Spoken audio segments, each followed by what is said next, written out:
नमस्कार दोस्तों, मेरा नाम है Sumant. Welcome to prep IAS. इस क्लास में हम पढ़ेंगे जो इन्वायरमेंटल कन्वेंशंस हैं उनके बारे में। UNFCC, CBD, Paris agreement, Cartagena protocol, Nagoya protocol, इन सब के बारे में हम लोग पूरा जो विस्तार से चर्चा करेंगे, डिस्कस करेंगे। और जो सवाल पूछे गए हैं यूपीएससी प्रीलिम्स में पहले, उसको हम देख लेंगे सारा, और आपको कई और भी सवाल दिए जाएंगे। जो पूरा ये जो लेक्चर होगा इसका पीडीएफ आपको मिल जाएगा इस वीडियो के नीचे डिस्क्रिप्शन में। एक गूगल ड्राइव में सारे पीडीएफ अपलोड कर दिए गए हैं, उसको देख लीजिएगा।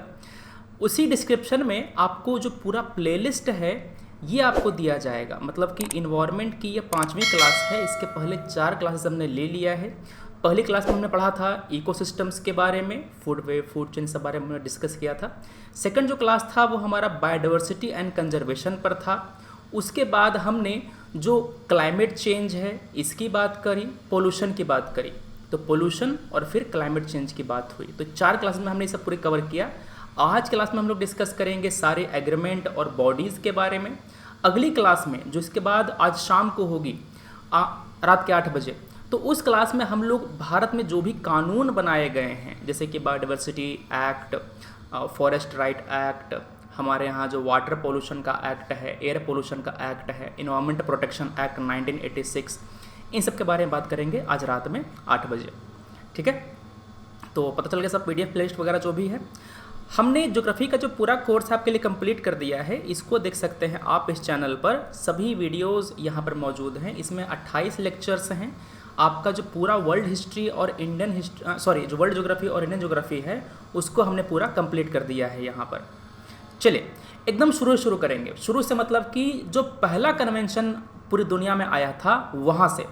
सबसे पहला कन्वेंशन आया था 1972 में, 1972 में। यहाँ पर इंटरनेशनल एनवायरमेंटल लॉ की शुरुआत हुई। स्टॉकहोम में एक कन्वेंशन हुआ था जिसका नाम था UN conference on human environment. UN conference on human environment बहुत ही इंपॉर्टेंट कानून था। इस कानून में जो डॉक्यूमेंट आया, जो डॉक्यूमेंट निकल करके आया, उसको हम लोग स्टॉकहोम डिक्लेरेशन कहते हैं। तो अगर प्रीलिम्स में सवाल पूछा सिंपल सा ऐसा कि Stockholm declaration is related to which of the following convention, और आपको ABCD ऑप्शन दे देगा, क्या बताएंगे आप? UN convention, UN conference on human environment. ठीक है, यहाँ पर जो इंटरनेशनल एनवायरनमेंट इश्यूज हैं उससे जुड़े हुए प्रिंसिपल को लेड आउट किया गया। मतलब कि इन इश्यूज़ को हम इस तरह से रिजॉल्व करेंगे, चाहे वो पोल्यूशन को रोकने का हो, चाहे वो बायोलॉजिकल रिसोर्स के मैनेजमेंट का हो, चाहे इन्वायरमेंट और डेवलपमेंट के बीच में क्या रिश्ता होना चाहिए, क्या हम डेवलपमेंट के लिए इन्वायरमेंट को सप्रेस कर सकते हैं, या क्या इन्वायरमेंट को प्रायोरिटी मिलनी चाहिए डेवलपमेंट के ऊपर। ये सारी बातें इस कॉन्फ्रेंस में किया गया था।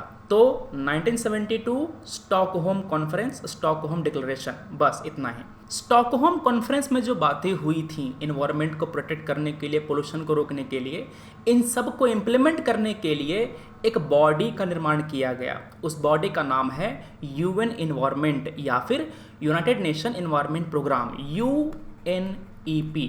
इसका आपने नाम काफ़ी सुना होगा। इसके द्वारा जो पब्लिश्ड रिपोर्ट है उसका नाम है global environment outlook. Global environment outlook. UNEP और UNDP दोनों अलग अलग बॉडीज़ हैं। UNDP क्या है? यूनाइटेड नेशन डेवलपमेंट प्रोग्राम, ये डेवलपमेंट प्रोग्राम है, और ये वाला एनवायरनमेंट प्रोग्राम है। क्लियर बात है? ये यूएन की एक एजेंसी है जो स्टॉकहोम कॉन्फ्रेंस के बाद इसको स्टैब्लिश किया गया था।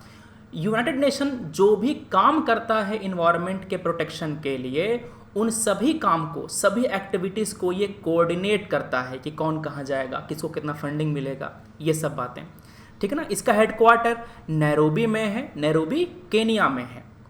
इसका जो मेन काम है UNEP का, वो इंटरनेशनल ट्रेड जो होता है हार्मफुल केमिकल में, उसको रेगुलेट करने का है। उसके लिए जो गाइडलाइंस है वो बनाने का है। ट्रांस बाउंड्री एयर पोल्यूशन, इससे जो समस्याएं होंगी उसको रिजॉल्व करेगा। इंटरनेशनल वाटरवेज को अगर कंटेमिनेशन हो रहा है, अगर पानी दूषित हो रहा है, तो उसका इशू ये रिजॉल्व करेगा। हुआ क्या?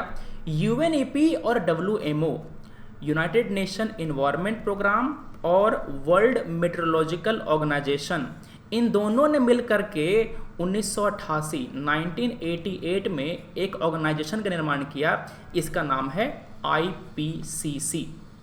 यही जो संस्थान है ना, वो क्लाइमेट चेंज पर अलग अलग तरह के रिपोर्ट पब्लिश करता है। ये रिपोर्ट इसको हम तुरंत पढ़ेंगे अभी आगे। ये रिपोर्ट मोटा मोटी ये बताता है कि क्लाइमेट चेंज से क्या क्या परिवर्तन होगा, क्या चीज़ें ज़रूरी हैं हमारे ग्लोबल वार्मिंग को रोकने के लिए, सब बातें आगे आएंगी, सब डिस्कस करेंगे हम लोग इसको। ये जो UNEP है, it is one of the implementing agency for global environment facility. जो GEF है, इस फैसिलिटी को ये इम्प्लीमेंट करता है। ये एक फाइनेंशियल फैसिलिटी है जो अलग अलग आगे एग्रीमेंट कन्वेंशन आएंगे ना, उसके लिए फंडिंग वगैरह प्रोवाइड करता है, ठीक है। और जो आपका मॉन्ट्रियल प्रोटोकॉल है, कौन सा, ओजोन वाला, ओजोन डिप्लीटिंग सबस्टेंस को, मतलब वो गैसेस जो ओजोन लेयर को डिप्लीट करता है, उसका एमिशन रोकने के लिए जो प्रोटोकॉल पास किया गया, उसको हम लोग कहते हैं मॉन्ट्रियल प्रोटोकॉल। तो मॉन्ट्रियल प्रोटोकॉल को इम्प्लीमेंट करने के लिए जो फंडिंग है वो भी UNEP की तरफ से ही रहता है, ठीक है। अब इसी कारण से मॉन्ट्रियल प्रोटोकॉल की सफलता के पीछे का जो मेन आदमी जिम्मेदार है, मेन संस्था जो जिम्मेदार है, वो है UNEP। मिनीमाता कन्वेंशन 2012 का ये भी एक कन्वेंशन था मरकरी का जो इमिशन है उसको रोकने के लिए, मरकरी का जो यूज़ है उसको रोकने के लिए। मिनीमाता के बारे में बात किया था हमने, इस पर अभी एक मूवी आई है जॉनी डेप की, बहुत अच्छी मूवी है, देख सकते हैं आप उसको, मगर पढ़ने के बाद, ये नहीं कि पहले मूवी देखने बैठ गए, ठीक है ना। हाँ, इसके अंदर कौन सा रिपोर्ट निकाला जाता है, ग्लोबल एनवायरनमेंट आउटलुक। भारत के लिए इसने क्या किया, हमने अपना जो INDC है, INDC का मतलब क्या होता है, भारत क्लाइमेट चेंज को कंट्रोल करने के लिए, ग्लोबल वार्मिंग को रोकने के लिए, भारत जो इमिशन करता है, जो CO2 का इमिशन करता है, उसको रोकने के लिए हमने एक प्लेज लिया है कि हम लोग इतना इमिशन कम करेंगे अपना। तो हम लोग करेंगे क्या कि जो रिन्यूएबल एनर्जी है उसको प्रमोट करेंगे, सोलर आप जो एनर्जी है उसको यूज़ करेंगे। तो सोलर प्रोग्राम जो भारत का है उसको स्पॉन्सर किया था UNEP ने भी। तो भारत में जो सोलर पावर जो इतना फैल रहा है उसके पीछे UNEP का एक थोड़ा सा योगदान है। अगला हमारा टॉपिक है IPCC, inter governmental panel on climate change. चूँकि ये UN की बॉडी के द्वारा बनाया गया है, कौन कौन सी बॉडी थी, UNEP और वर्ल्ड मेट्रोलॉजिकल ऑर्गेनाइजेशन। ध्यान सुनना, अभी जो आप लेक्चर देख रहे हैं यहाँ पर आपको कोई नोट्स नहीं बनाना, अभी लेक्चर देख रहे हो कोई नोट्स मत बनाना। इस लेक्चर खत्म होने के बाद एक बार दोबारा देखना और लेक्चर देखते हुए जो चीज़ें हैं उसको आप नोट करते जाएंगे अपने कॉपी पर। वैसे सारा PDF आपको मिल जाएगा, मगर PDF जनरली लोग पढ़ता नहीं है, बस फ़ोन में डाउनलोड करके रखा रहता है, तो कोई काम नहीं होता PDF का। वो आप मांग रहे इसलिए मैं दे रहा हूँ, मगर नोट्स ही आपका है जो हेल्प करेगा। IPCC का हेडक्वार्टर जेनेवा में है। ये एक ऐसी इंटरनेशनल बॉडी है जो क्लाइमेट चेंज को एसेस करता है, इसका इम्पैक्ट क्या होगा, कौन कौन से फैक्टर रिस्पॉन्सिबल हैं क्लाइमेट चेंज के पीछे, हम जो कदम उठा रहे हैं क्या ये कदम सफिशिएंट है क्लाइमेट चेंज को रोकने के लिए, ठीक है ना। इसको मैंने बताया आपको, UNEP और WMO ने 1988 में इसको स्टैब्लिश किया था। ये कोई रिसर्च नहीं करता, ये संस्था कोई रिसर्च नहीं करता, पहले से जो रिसर्च हो रहे हैं उन रिपोर्ट को स्टडी करता है। ध्यान सुनिएगा, जो रिसर्च दूसरी संस्थानें करती हैं उनके रिपोर्ट को ये स्टडी करता है और उसके हिसाब से अपना रिपोर्ट पब्लिश करता है, ठीक है। जो क्लाइमेट संबंधित डाटा हैं, पैरामीटर हैं, इसको ये मॉनिटर भी नहीं करता, बस रिपोर्ट को एनालाइज करके अपना रिपोर्ट ये पब्लिश करता है।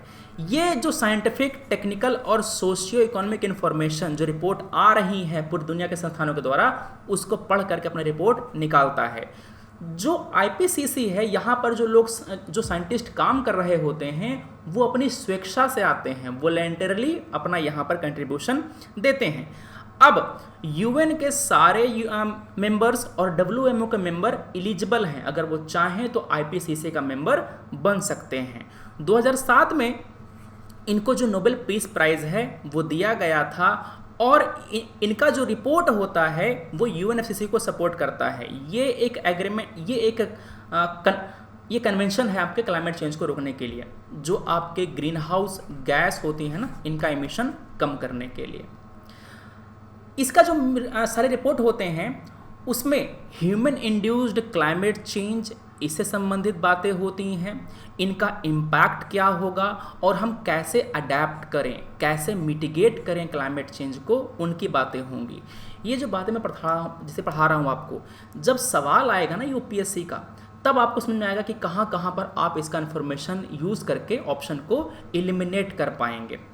जैसे कि इसका जो 5वां रिपोर्ट था उसमें यह बता रहा था कि पूरी दुनिया में सॉइल का मॉइस्चर कम हो रहा है, जो सूखे देश हैं, सूखे प्रदेश हैं, वो और सूखे होंगे, सूखा पड़ेगा और फूड का शॉर्टेज हो जाएगा।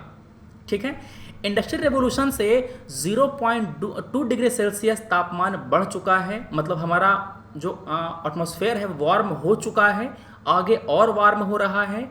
इससे सी लेवल राइज होगा, एग्रीकल्चर प्रभावित होगा, वाटर रिसोर्स प्रभावित होंगे और जो प्राकृतिक आपदाएं हैं वो आएंगी।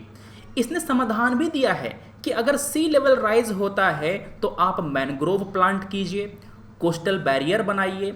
अगर खेती प्रभावित हो रही है तो वो बीज जो क्लाइमेट रिसालिएंट है, मतलब ड्रॉट रेसिस्टेंट क्रॉप, वो लगाइए। जो नए तकनीक हैं खेती बाड़ी के लिए उसको इस्तेमाल कीजिए, वाटर कंजर्वेशन कीजिए, डिसैलिनेशन पर जोर दीजिए, मतलब कि जो आपका माइक्रो इरिगेशन की टेक्नोलॉजीज़ हैं, ड्रिप, स्प्रिंकलर, इन सब को यूज़ कीजिए और इस तरह की मशीनें ईजाद कीजिए जो कोस्टल एरिया में जो पानी होता है, जो खारा पानी होता है, उसको साफ पानी में तब्दील कर सके। टेक्नोलॉजी डेवलप कीजिए, उसमें इन्वेस्टमेंट कीजिए ताकि जो साइक्लोन है, फ्लड है, सूखा है, इससे होने वाले नुकसान को कम किया जा सके। पर्सनल उनको ट्रेन कीजिए और जो अलग अलग तरह के जो आप प्रिकॉशंस मेजर ले सकते हैं उनको लीजिएगा। भारत पे क्या इम्पैक्ट पड़ा है, इसने सारी बातें यहाँ पर डिस्कस किया है। ये सब आपका मेंस में काम आएगा। मैं आपको बस यहाँ पर दे रहा हूँ ताकि आपको मन है तो आप इसको वीडियो पॉज करके पढ़ सकते हैं। ठीक है ना, चलिए सवाल देखते हैं एक। ये सवाल यूपीएससी प्रीलिम्स 2011 का है। ये मैंने सवाल क्यों दिया यहाँ पर, क्योंकि यूपीएससी का एक प्रवृत्ति है कि वो एप्लीकेशन बेस्ड क्वेश्चन ज़्यादा पूछता है। ठीक है ना, जैसे कि ये जो सवाल है कह रहा है कि एसिडिफिकेशन ओशियन का बढ़ रहा है, why is this phenomena a cause of concern. ये एनालिटिकल क्वेश्चन है, यहाँ पर तुक्का मारना बहुत मुश्किल होगा क्योंकि यहाँ पर आपको पढ़ के आपको आंसर देना है ध्यान से। जैसे कि growth and survival of calcareous phytoplankton will be affected, बिल्कुल सही बात है। Growth and survival of coral reef will be affected, बिल्कुल सही बात है, क्योंकि कैल्शियम है ना दोनों में घुल जाता है। तो पहला दूसरा दोनों सही है। Survival of some animal that have phytoplanktonic larva will be affected. आपको मैंने कोरल रीफ पढ़ाया है, कोरल पर मैंने एक पूरी क्लास ली है, वहाँ पर मैंने ये सारी बातें बताई हैं। तीसरा सही है। Cloud seeding and formation of cloud will be adversely affected. इसका अभी तक कोई खास वैसा प्रूफ नहीं मिला है, इसी कारण से केवल 1, 2 और 3 जो है वो हम आंसर यहाँ पर लगाएंगे। अगला जो हमारा टॉपिक है वो है बॉन कन्वेंशन। इसका फॉर्मल नाम है convention on conservation of migratory species. इसका नाम क्या है, convention on conservation of migratory species of wild animal. Short में इसको CMS भी कहते हैं। ठीक है ना, आपने गैंग्स ऑफ वासेपुर देखा है, उसमें डेफिनेट होता है। तो जब डेफिनेट का फॉर्मल नाम पूछा जाता है, जो होता है ना, जैसे कि आपका सर्टिफिकेट का नाम अलग होता है, घर का नाम अलग होता है, तो उसी तरह से इसके सर्टिफिकेट का नाम अलग है और इसके घर का नाम अलग है। बॉन कन्वेंशन से घर का नाम है। इसका एम क्या है, इसका एम ये है कि जो भी माइग्रेटरी स्पीसीज हैं उनको कंजर्व किया जाए, चाहे वो ज़मीन पे चलने वाले माइग्रेटरी स्पीसीज हों, चाहे वो समुद्र में रहने वाले माइग्रेटरी स्पीसीज हों, चाहे वो हवा में उड़ने वाले स्पीसीज हों, उनके पूरे रेंज में, मतलब जहाँ से शुरू करते हैं जहाँ को जाते हैं, पूरे एरिया में उसको हम कंजर्व करेंगे, उसके आवास को, उसके हैबिटेट को प्रोटेक्ट किया जाएगा। ये इस कन्वेंशन का मेन पर्पस है, इसका मेन एम है। ये एक इंटर गवर्नमेंटल ट्रीटी है, मतलब कि इस ट्रीटी में देश शामिल होते हैं और इसको UNEP के अंतर्गत ही बनाया गया है इस कन्वेंशन को। क्लियर बात है।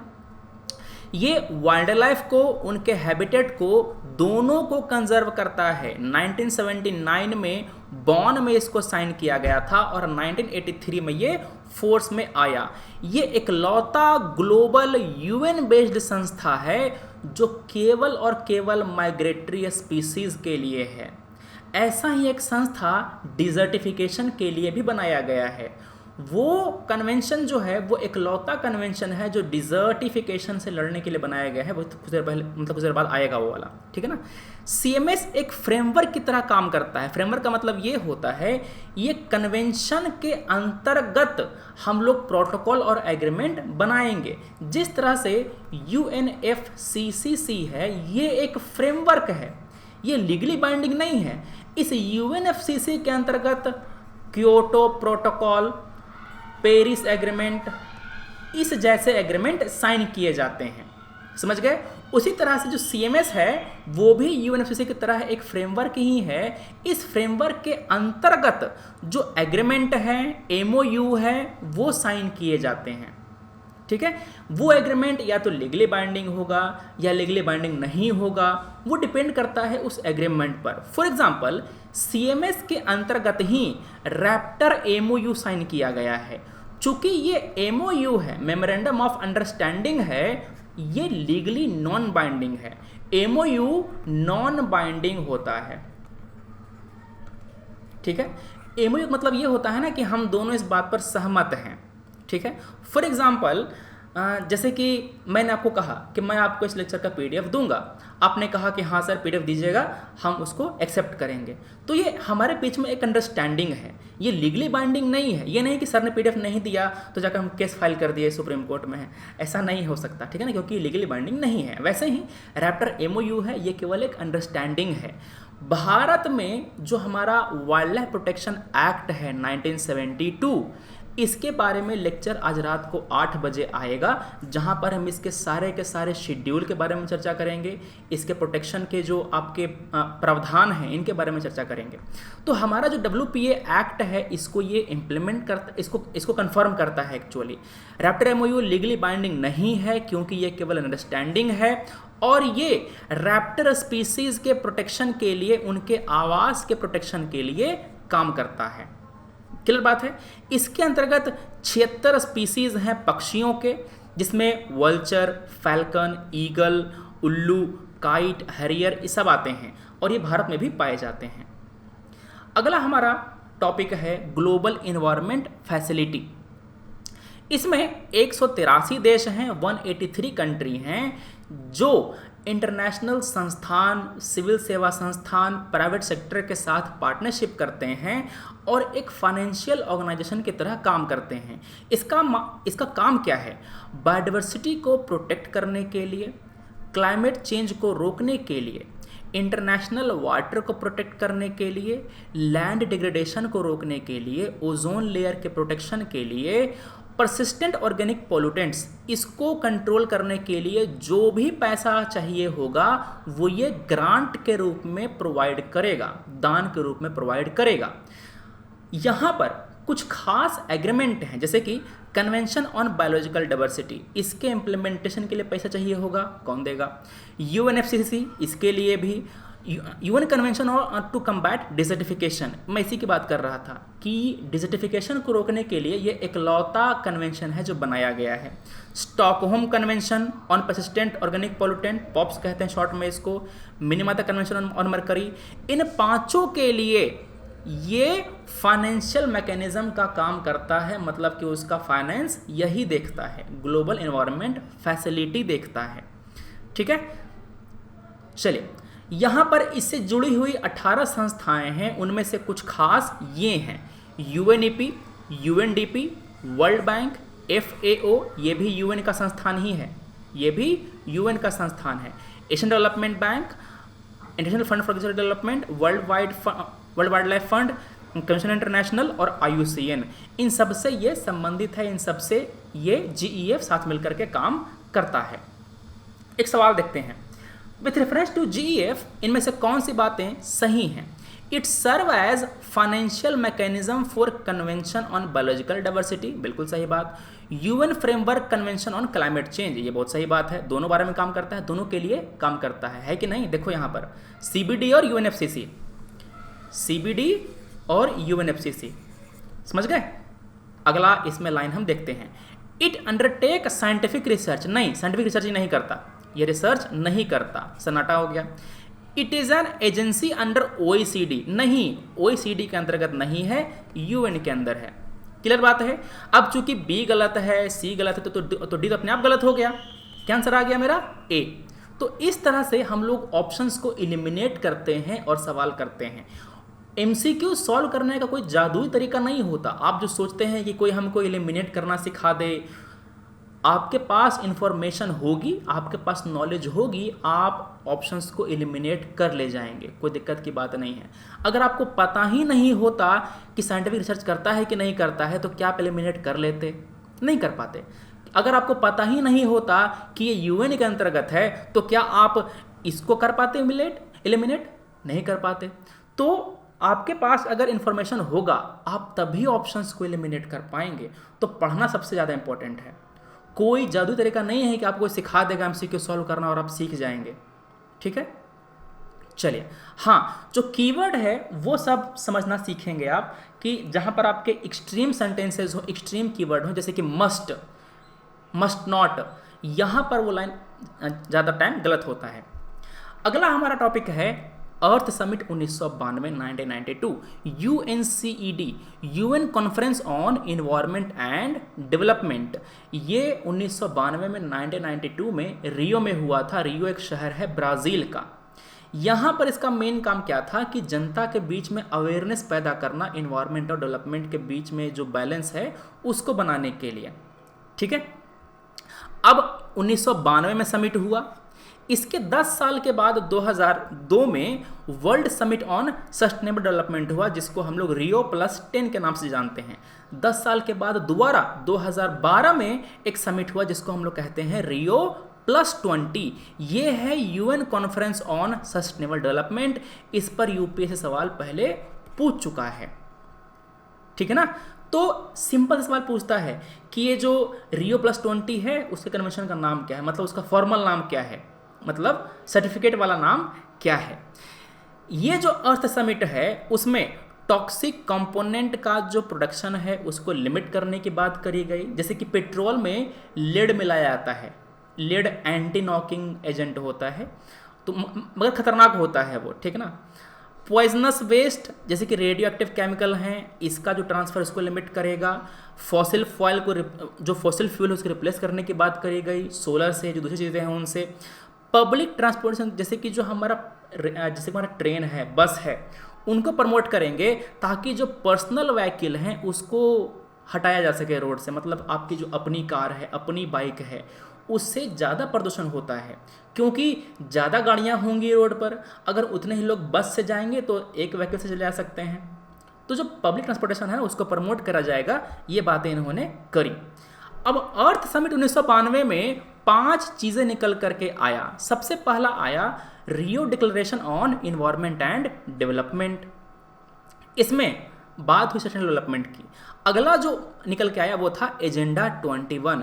Agenda 21 non binding action plan है यूएन का, किसके लिए? सस्टेनेबल डेवलपमेंट के लिए। आपको सवाल कैसे पूछेगा? पूछेगा कि एजेंडा 21 क्या ये बाइंडिंग है? नहीं जी, बाइंडिंग नहीं है। Convention on biological diversity, forest principle, ये भी नॉन लीगली बाइंडिंग है, मतलब लीगली नॉन बाइंडिंग है ये। यूएनएफसीसी, ये 5 चीज़ें निकल करके आई अर्थ समिट 1992 में। सवाल कैसे पूछेगा? ऐसे पूछेगा, which of the followings were outcome of earth summit 1992? 1 2 3 4 आपको दे देगा ऑप्शन, आपको चुनना रहेगा, ठीक है ना? इनमें से कौन कौन जो है वो अर्थ समिट 1992 का आउटकम है। तो यहाँ पर ये बातें हैं। बाद में जो लीगली बाइंडिंग एग्रीमेंट आई उनमें से सीबीडी, ये लीगली बाइंडिंग है, और उसके बाद जो कम्बैट डिजर्टिफिकेशन ये बाद में आया, ये भी आपका लीगली बाइंडिंग डॉक्यूमेंट है, ठीक है? चलो सवाल देखते हैं। ये सवाल यूपीएससी प्रीलिम्स का है, यही पूछा गया था। रियो 20 कॉन्फ्रेंस मेंशन्ड है न्यूज़ में, ये क्या है? It is a UN conference on sustainable development. आपको पता होता तभी ना आंसर निकालते, अभी तो पता है, चमक गया एकदम कि सर ने तुरंत बताया अभी। इसका आंसर पहला है, बाकी बी सी और डी गलत है।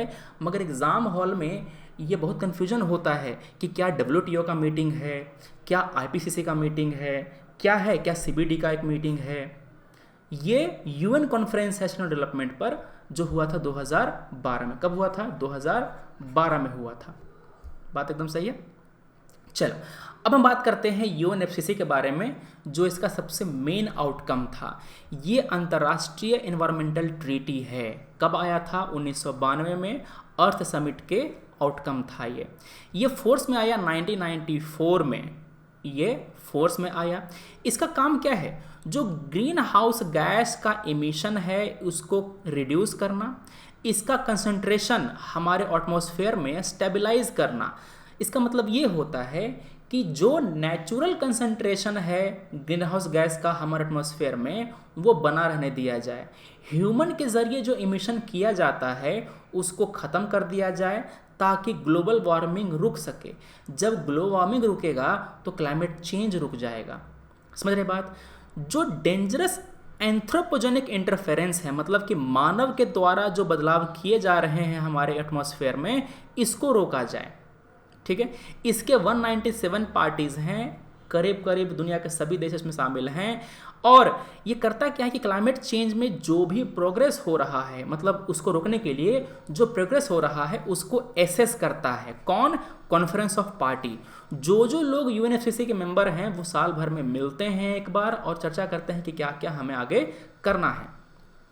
ठीक है, क्या ये लीगली बाइंडिंग है? नहीं जी, लीगली बाइंडिंग नहीं है, मगर ये फ्रेमवर्क है।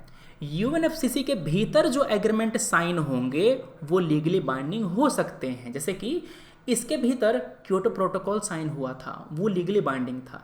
ये फ्रेमवर्क है। फ्रेमवर्क का मतलब ये होता है कि एक चौपाल है जहाँ पर हमने डिस्कस किया कि हम वहाँ पर आकर के बैठेंगे, हम लोग इस मुद्दे पर बात करेंगे। ठीक है ना, कि मोहल्ले में जो क्रिकेट टीम है उसमें कौन कौन खेलेगा, फुटबॉल कहाँ कहाँ हम लोग खेलेंगे। ठीक है ना, तो ये हमने बना दिया एक फ्रेमवर्क कि हम वहाँ पर बैठ करके इस मुद्दे पर बात करेंगे। अब जब वहाँ पर बैठ गए जा करके, तो बैठने के बाद हमने कुछ रूल बनाए। ठीक है ना, कि अगर क्रिकेट खेल रहे हो तो एक टिप्पा लगने के बाद अगर बॉल कैच कर लिए तो आउट हो जाएगा। ठीक है, तो यहाँ पर जो रूल बनेगा वो बाइंडिंग हो सकता है। क्या बनेगा? वो बाइंडिंग हो सकता है। क्लियर बात है? तो ये मतलब होता है एग्रीमेंट में और फ्रेमवर्क के बीच में। आगे यूएनएफसीसी के अंदर जो देश हैं उसको अलग अलग एनेक्स में डिवाइड किया गया। Annex 1, annex 2, annex B, non annex 1, LDC. ये बातें थी क्योटो प्रोटोकॉल की। क्योटो प्रोटोकॉल खत्म हो गया है, अब रिप्लेस हो गया है पेरिस एग्रीमेंट से, तो उसकी अलग बातें हैं। हम अब पेरिस एग्रीमेंट की बात करेंगे। सारा जो डिवीजन था वो क्योटो प्रोटोकॉल में था। ठीक है, आपको मैंने बताया कि जो कॉन्फ्रेंस ऑफ पार्टी है ये डिसीजन मेकिंग बॉडी है जो साल भर में मिलती है और क्या क्या आगे डिसीजन लिए जाने हैं वो डिसाइड करती है। वो कन्वेंशन का इम्प्लीमेंटेशन रिव्यू करता है और जो काम जरूरी है वो करता है। ठीक है ना, एक सवाल देखते हैं इसी पर यूपीएससी प्रीलिम 2016 का। With reference to agreement at UNFCCC meeting in Paris, इनमें से कौन सी बातें सही हैं? The agreement was signed by all member countries and it will go in effect 2017 में नहीं जाएगा, 2020 में इम्प्लीमेंट होता है ये पेरिस एग्रीमेंट। आपने पहला काट दिया। आपने क्या किया? आपने ए और डी दोनों काट दिया। अगर आपने यूपीएससी के एग्जाम हॉल में दो ऑप्शन एलिमिनेट कर दिए तो आपको ये सवाल अटेम्प्ट ले लेना है, छोड़ के नहीं आना है उसको। ठीक है ना, चलिए अगला है। अब देखो यहाँ पर 2 और 2 दोनों में है, मतलब मेरा 2 सही है। इसको चेक करने की मुझे जरूरत नहीं है। चेक मुझे करना है 3 नंबर। क्या 3 नंबर ठीक है? अगर 3 नंबर सही होगा तो मेरा आंसर सी होगा, अगर 3 नंबर गलत होगा तो मेरा आंसर बी होगा। Developed country acknowledge their historical responsibility, नहीं, अपनी गलती नहीं मानी। और 1000 बिलियन डॉलर नहीं, 100 बिलियन डॉलर पर ईयर दिया जाएगा। मतलब हम लोग डेवलप कंट्री को देंगे, सॉरी डेवलपिंग कंट्री को देंगे, डेवलप कंट्री देगा डेवलपिंग कंट्री को। तो ये डिसाइड हुआ था, 1000 बिलियन डॉलर की बात नहीं हुई थी, 1000 बहुत होता है। तो आपका तीसरा गलत है। क्या आंसर आ गया जी? B, 2 only is the correct answer. तो इस तरह से आप यूपीएससी के सवाल को एलिमिनेट कर सकते हैं ऑप्शंस और अपना आंसर आराम से पहुंच सकते हैं। आपको पता होना चाहिए, आपको पढ़ के जाना पड़ेगा, बिना पढ़े वहां पर तुक्का लगाना मुश्किल है इसमें। ठीक है, चलिए अगला है आईएनडीसी। आईएनडीसी क्या होता है? Intended nationally determined contribution. हर कंट्री कितना इमिशन रिड्यूस करेगा वो ये बात बताता है। जैसे कि पेरिस एग्रीमेंट को इम्प्लीमेंट करने के लिए हमने कहा कि हम अपने देश में इमिशन को इतना कम कर देंगे, तो ये हमारा कंट्रीब्यूशन होगा वार्मिंग को कंट्रोल करने के लिए। तो ये क्या है? It is a plan of action outlined by countries to combat climate change. ये केवल यूरोपियन कंट्रीज के द्वारा है क्या? नहीं। ठीक है, क्या ये AIIB के लिए है? नहीं जी। क्या ये सस्टेनेबल डेवलपमेंट गोल के लिए है? नहीं जी। तो आपका A चला गया, C चला गया और D चला गया, आपका आंसर B आ गया। समझ के बाद इस तरह से सवाल करना होता है। चलो अगला हमारा है UN climate change conferences. UNFCCC के बनने के बाद उसके बाद होता क्या है कि हर साल ये लोग कंट्री मिलते हैं, बातें करते हैं। जैसे कि 1997 में क्योटो में मिले। क्योटो एक शहर है जापान का जहां पर क्योटो प्रोटोकॉल बनाया गया। 2001 में मोरक्को में मिले जहां पर एडेप्टेशन फंड को एस्टैब्लिश किया गया। इसके बाद 2010 में मैक्सिको में मिले जहां पर ग्रीन क्लाइमेट फंड बनाया गया, मतलब वहां पर कहा गया कि हम $100 बिलियन इसमें डालेंगे। 2015 में पेरिस में मिले जहां पर पेरिस एग्रीमेंट साइन किया गया, जो कि 2020 के बाद इम्प्लीमेंटेशन में आएगा। तो ये जो हर साल मीटिंग होती है उसी में ये सब काम होता है। तो जो मेन मीटिंग है ना, 97 वाला, 2001 वाला, 2010 वाला और 2015 वाला, ये मैंने आपको यहाँ पर बता दिया है। यही 4 मेन है, आपको बस इतना ही याद रखना है, क्योंकि हर साल जो मीटिंग होती रहती है सब में तो क्रांतिकारी काम होते नहीं हैं। ठीक है ना। चलिए, पेरिस एग्रीमेंट कहता क्या है कि जो ग्लोबल वार्मिंग है, ग्लोबल टेम्परेचर है, उसको हम 2 डिग्री से ज़्यादा बढ़ने नहीं देंगे और हम कोशिश करेंगे कि हम 1.5 डिग्री के अंदर रोक लें। मतलब मान लो कि अभी तापमान 15 डिग्री है, मान लो कि तापमान अभी 15 डिग्री है, तो 15 से 17 डिग्री के पार नहीं जाने देंगे और कोशिश करेंगे कि 16.5 डिग्री पर ही रोक लें। समझ के बाद ये कहा गया है पेरिस एग्रीमेंट में। ठीक है, इतना हमारा कोशिश रहेगा। अब इसको करने के लिए हर कंट्री अपने यहाँ कार्बन का इमिशन कम करेगा। अब कम करेगा तो जांचना तो पड़ेगा ना कि आपने कम किया है कि नहीं। तो करना क्या होगा कि हर 5 साल के बाद आपको ये बताना पड़ेगा कि आपने कितना कम किया। आपने बता दिया, मगर हम जांच भी करेंगे। हम करेंगे क्या कि हर 5 साल के बाद एक ग्लोबल स्टॉक टेक होगा, मतलब कि आपने जो कंट्रीब्यूशन दिया है, आपने जो इमिशन कम किया है, क्या वो हमने जो गोल बनाया था 2 डिग्री वाला, 1.5 डिग्री वाला, क्या हम उसको अचीव कर लेंगे। अगर अचीव नहीं कर पाएंगे तो हमको अपना जो गोल है वो और स्ट्रिक्ट करना पड़ेगा, हमको अपना कंट्रीब्यूशन और बढ़ाना पड़ेगा। तो ये सब बातें थी आपके पेरिस एग्रीमेंट में। ठीक है, चलिए अगला टॉपिक हमारा है एजेंडा 21। कहाँ पर आया था? अर्थ समिट में ही आया था। यहाँ पर 21 का मतलब ये है कि हम लोग 21st सेंचुरी के लिए एक एजेंडा बना रहे हैं, एक हम काम करने जा रहे हैं ताकि हमारा डेवलपमेंट सस्टेनेबल हो सके। मतलब कि हम जो विकास कर रहे हैं वो आगे की पीढ़ी को प्रभावित न करे। चलो सवाल देखते हैं। प्रीलिम्स 2016 का ही सवाल है ये। आपको पूछा है एजेंडा 21 के बारे में ही। It is a global action plan for sustainable development. क्या बात सही है? इट ओरिजिनेटेड एट 2002 में आया था क्या? नहीं ना, ये तो 1992 में ही आ गया था। तो आपका दूसरा गलत हो गया, पहला सही है। ये एक्शन प्लान है सस्टेनेबल डेवलपमेंट के लिए। क्या आंसर हुआ जी? A1 only is the correct answer. तो क्या आप देख पा रहे हैं कि यहाँ पर किस तरह से सवाल प्रीलिम्स के सॉल्व होते हैं? ठीक है ना। चलो तो इसलिए मैंने कहा आपको कि जो वीडियो है उसको ध्यान से देखिएगा, एक बार देखना और अगली बार में नोट बनाते चलना। PDF मिलेगा, उसमें कोई दिक्कत नहीं है, बस पन्ने पे लिखोगे ना तुमको चीज़ याद हो जाएंगी। फिर अगला हमारा है UN convention on to combat desertification. ये इकलौता कन्वेंशन है जो लीगली बाइंडिंग फ्रेमवर्क बनाता है डिजर्टिफिकेशन को रोकने के लिए, जो मरुस्थलीकरण है इसको रोकने के लिए। 1994 में अडॉप्ट किया गया और 1996 में 1996 में ये फोर्स में आया। क्लियर बात है। इसका मेन काम क्या है, जो मरुस्थलीकरण है उसको रोकना, और जो ड्राउट का जो हमारे यहाँ आता, जो हमारे यहाँ सूखा आता है उसके इफेक्ट को मिटिगेट करना। देश जो अपना ले रहा है, पॉलिसी बना रहा है, उसको हेल्प करके। फॉर एग्जांपल मान लो कि भारत ने कोई पॉलिसी बनाई कि हम लोग मरुस्थलीकरण से रोकेंगे, हम लोग एफोरेस्टेशन करेंगे, वन रोपण करेंगे, तो उसको ये हेल्प करेगा कि हाँ आप ये काम कर रहे हो, बढ़िया है, तुमको हम इतना मदद करते हैं, तुम करते रहो वो काम। ठीक है ना। सवाल देखते हैं अब इसी के बारे में है। It aims to promote effective action through innovative national programme and supportive partnership. बिल्कुल सही बात है यहाँ पर। It has a special focus on South Asia, North Africa region, और इसका ज़्यादा पैसा वहीं पर जाता है। ये बात तो गलत है, ऐसा तो कहीं कहा नहीं गया, आपका दूसरा गलत हो गया। It is committed to bottom up approach. Bottom का मतलब ये होता है ना कि जो देश अपना काम कर रहा है उसी को सपोर्ट करेगा। ये कन्वेंशन ऊपर से नहीं ला देगा, मतलब टॉप टू बॉटम नहीं जाएगा, नीचे से आएगा ऊपर। मतलब जो अलग अलग देश हैं जो काम कर रहे हैं वही लोग अपना प्लान बना करके देंगे, तो इसको हम कहते हैं बॉटम अप अप्रोच, जो कि सही बात है।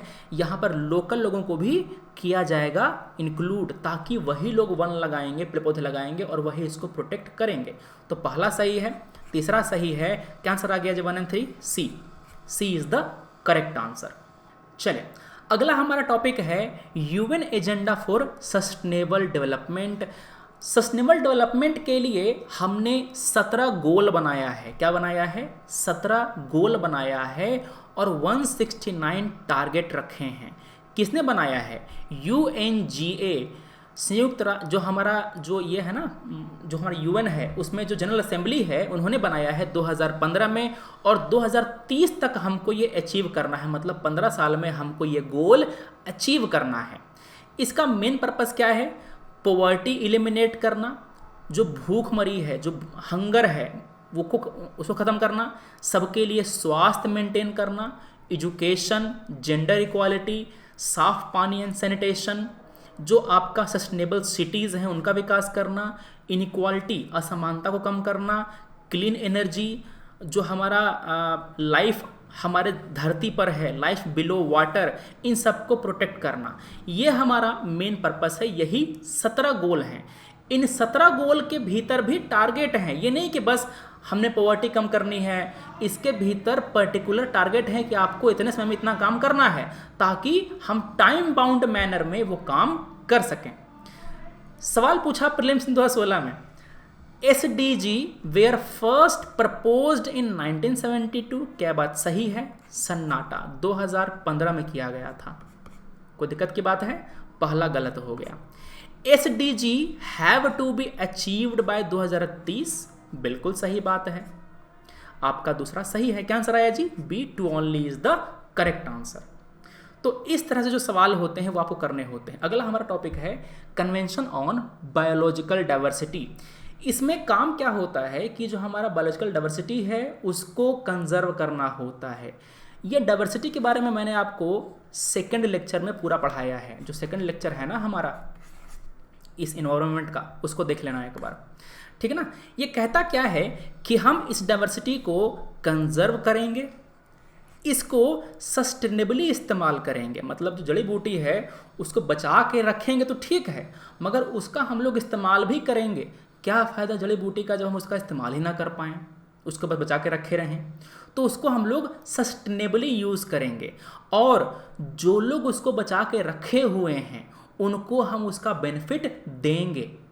मतलब कि जो बेनिफिट निकल रहा है बायोडाइवर्सिटी के इस्तेमाल से, उसको शेयर किया जाएगा उनके साथ जो उसको बचा के रख रहे हैं। क्लियर बात है। तो ये 3 मेन गोल है इस CBD का, ये लीगली बाइंडिंग है। क्या है? लीगली बाइंडिंग है। बायोलॉजिकल डाइवर्सिटी वाला भी लीगली बाइंडिंग है, और जो डिजर्टिफिकेशन वाला है ये भी लीगली बाइंडिंग है, मरुस्थलीकरण वाला। ठीक है ना? चलिए, इसके भीतर 2 प्रोटोकॉल बनाए गए हैं। पहला क्या था? पहला था प्रोटेक्शन पर, कंजर्वेशन पर। हम करेंगे क्या कि हम डाइवर्सिटी को कंजर्व करेंगे। कंजर्व किया जाएगा हमारे अपने करतूतों से। हम जो जेनेटिक इंजीनियरिंग करते हैं, जो जेनेटिक बदलाव करते हैं हमारे अलग अलग जीवों में, उनसे बायोलॉजिकल डाइवर्सिटी को बचाया जाए। ये काम किसके अंतर्गत होता है? कार्टाजेना प्रोटोकॉल के अंतर्गत होता है। मतलब कि जो डाइवर्सिटी का कंजर्वेशन है उसको करने के लिए ये कार्टाजेना बनाया है। अब कई लोग जो होते हैं ना, वो फ़ायदा बांटना नहीं चाहते। वो नहीं चाहते कि हम जो उसका मतलब उसकी हम चीज़ इस्तेमाल करें, उसको हम उसका फ़ायदा दें। तो वो लोग कहते हैं कि ना ना ना, आपको हम फ़ायदा नहीं देंगे। तो ना को रोकने के लिए नगोया प्रोटोकॉल बनाया गया है। मतलब कि आप उसको बेनिफिट देने से इनकार ना करें।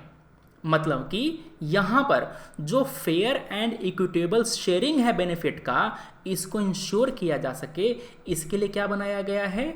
नगोया प्रोटोकॉल बनाया गया है। नगोया जापान में शहर है।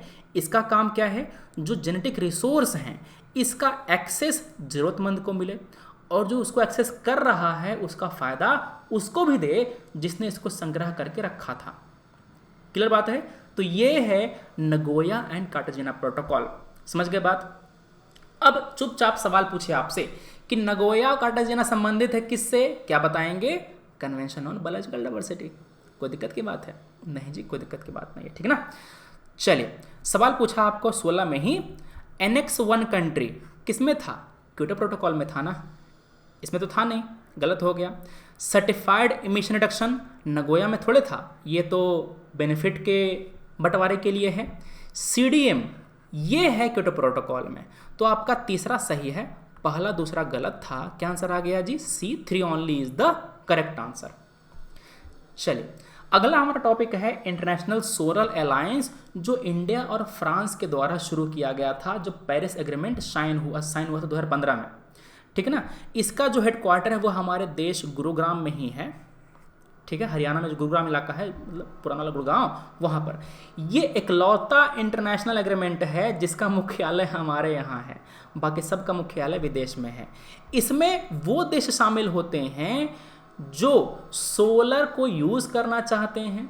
जब ये अलायंस लॉन्च हुआ था तो हम लोग केवल उन्हीं देशों को शामिल कर रहे थे इसमें जो ट्रॉपिक ऑफ कैंसर और ट्रॉपिक ऑफ कैप्रिकॉर्न, मतलब कर्क रेखा और मकर रेखा के बीच में है। अब क्या किया गया है?